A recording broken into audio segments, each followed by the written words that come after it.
Hi hello నమస్తే welcome to LP news. నేను తడి రాజశేఖర్. టపాకాయల దుకాణాలపై ఆకస్మిక తనిఖీలు, నియమాలు పాటించకపోతే చర్యలు తప్పవని హెచ్చరిక. కామారెడ్డి జిల్లా కేంద్రంలోని టపాకాయల దుకాణాలపై అదనపు ఎస్పీ చైతన్యరెడ్డి ఆదివారం రాత్రి ఆకస్మిక తనిఖీలు నిర్వహించారు. జిల్లాలో అనుమతించబడిన 22 షాపులను స్వయంగా పర్యవేక్షించి యజమానులు నిర్దేశించిన భద్రతా నియమాలు పాటిస్తున్నారో లేదో పరిశీలించారు. కొన్ని షాపుల్లో చిన్నపాటి లోపాలను గుర్తించడం జరిగింది. లోపాలను వెంటనే సరిదిద్దుకోవాలని సూచించారు. ప్రజల ప్రాణాలు, ఆస్తులు రక్షించడంలో ఎవరు నిర్లక్ష్యం చూపినా చర్యలు తప్పవని హెచ్చరించారు. పండగ సీజన్లో జాగ్రత్తలు తప్పనిసరిగా పాటించాలని సూచించారు.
ఇప్పుడు అందరూ నా ఆఫీస్కి వచ్చింది అందరు కలిసి ఒకరు సేఫ్టీకి పెట్టుకుంటాము గాడి బయట ఏరియాలో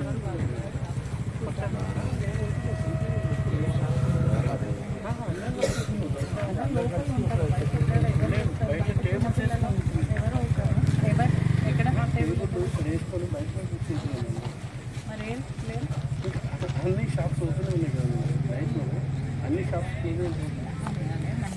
కొనే వాళ్ళందరూ దాంట్లో చిన్నపిల్లలు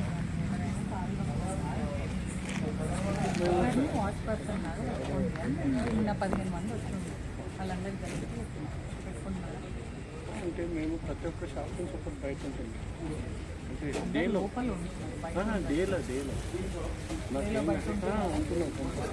ఎందుకంటే గన్ ఈవెన్ ఓపెన్ కూడా చేయని మీ షాప్ దగ్గర బయట నాకు బయట ఒక కామన్ పర్సన్ ఇట్లా కంటిన్యూస్గా ఈ పార్కింగ్ చూసుకునేటట్టు అండ్ ఎవరు పిల్లలు కాల్చకుండా చూసుకునేటట్టు పెట్టుకోండి. నేను నిన్ననే చెప్పిన, ఇప్పుడు కాదు, నిన్ననే చెప్పిన.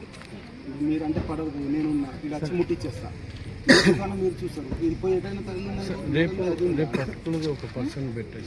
రేపు ఒకరు అందరు షాప్ పిల్లలకి ఒకరిని పెట్టుకోండి. వాళ్ళు పార్కింగ్ ఏరియా చూడాలి అండ్ ఎవరు ఏం కావాలి ఈ సేఫ్టీ గురించి చేస్తున్నాను. కొంచెం కదా ఒక్కటి చెప్పాను రేపు, ఎందుకంటే పార్కింగ్ రోడ్డు మీద పార్కింగ్ చేస్తారేమో అని. రేపు అది కూడా ఏంటంటే 4 or 5 o'clock 5 తర్వాత తగ్గిపోతుంది, ఎగ్దమ్ తగ్గిపోతుంది. 5 వరకు ఉంటుంది మేడం రేపు 5. రేపు మార్నింగ్ వచ్చి చూస్తాను. ఓకే.